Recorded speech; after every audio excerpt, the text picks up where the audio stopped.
Hey guys, it's Brianna. I'm coming at you today to show you my spiritual morning routine. Keep watching if you want to see what helps me connect to my cosmic powers that I channel.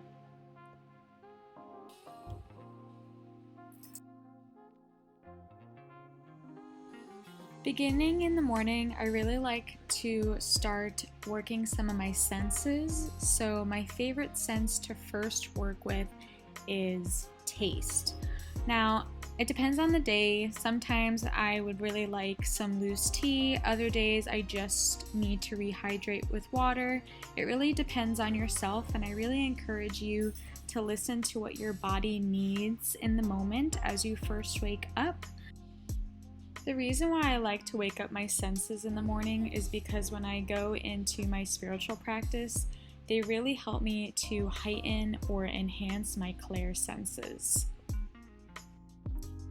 If you have ever participated in a tea ceremony before, you'll know what I mean when I explain that tea is a very ceremonial practice. Just the intention of getting out the loose leaf, sugar if that's something that you enjoy with your tea.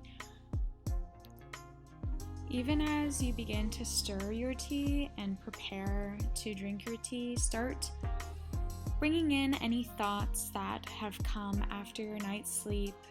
Maybe it was a dream, maybe when you first looked in the mirror. It's time to really sit with yourself and sit with your thoughts and see what is coming up for you.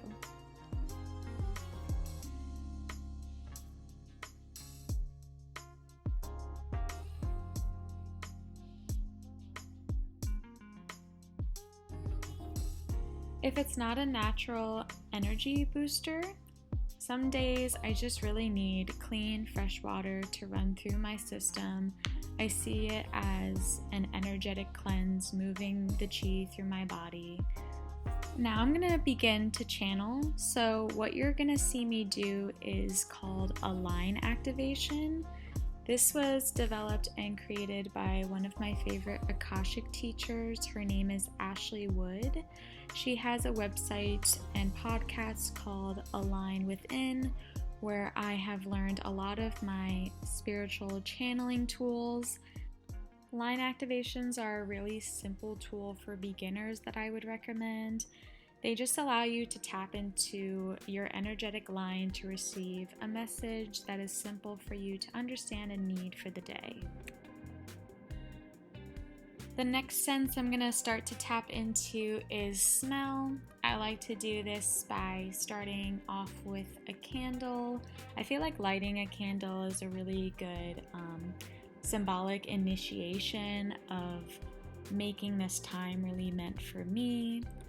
If I feel like there might be some stuck energy, I will sage myself and my space just lightly before I begin to channel a little bit more. Bringing in some more senses, I like to touch some of the sentimental objects like my crystals. Crystals are really, really powerful, energetic tool to help you tap in, to help you remove energy, to help you heighten certain energies that you wish to tap into. You can see I also like to place them on certain points of my chakras.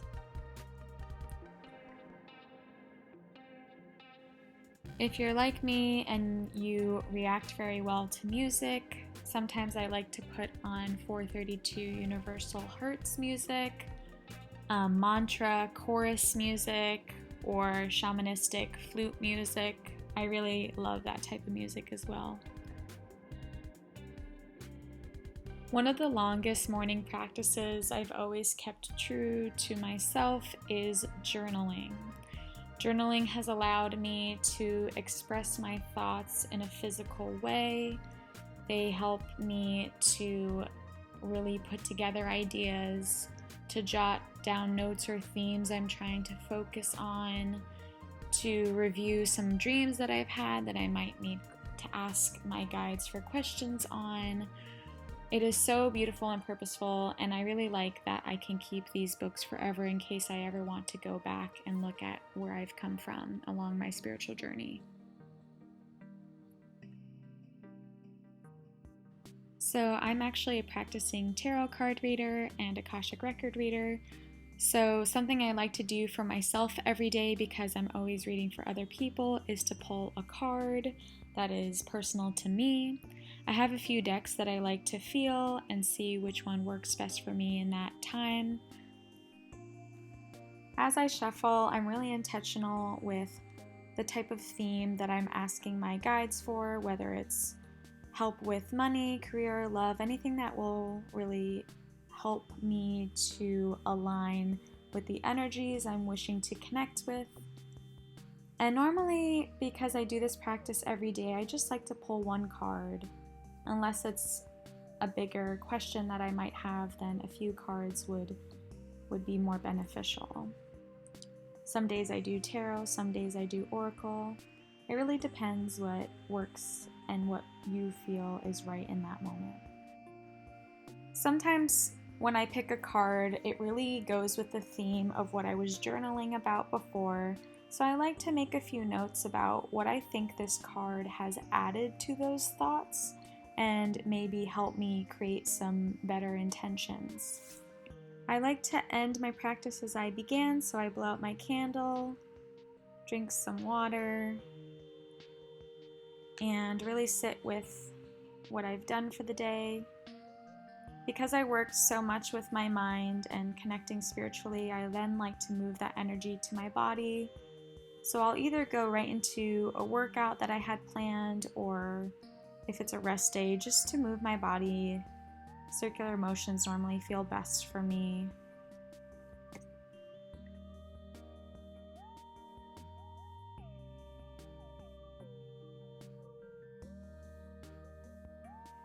Once I finish stretching or doing some sort of activity to move my body, I then move into the rest of my day, and any time that I feel out of place energetically, I bring back some of these practices to my home base, and then I feel rejuvenated and reset, and I'm totally ready to start my day on a good foot and good intentions.